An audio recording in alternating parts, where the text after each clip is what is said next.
Welcome to the Slop Temple. We pray this video helps.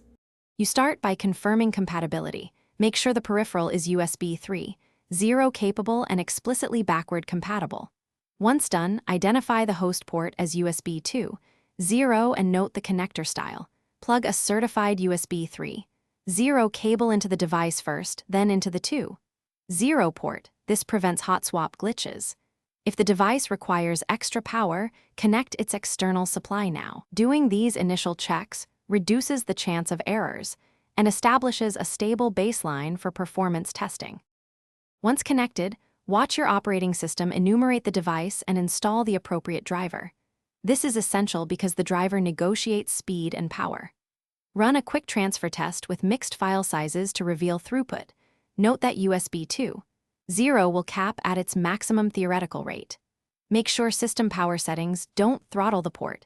Disable selective suspend and choose a high-performance power plan so the host maintains full bus power. These steps let you establish realistic expectations and spot configuration bottlenecks early.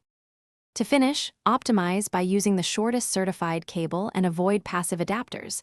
If speeds or stability remain poor, try a powered USB 3.0 hub or connect to a different computer. Update the host's USB drivers and motherboard firmware, and check for device firmware updates. Driver mismatches often cause drops.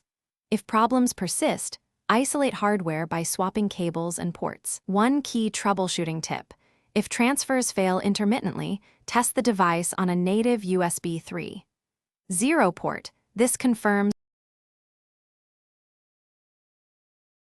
Thanks for watching. Consider subscribing if we helped you.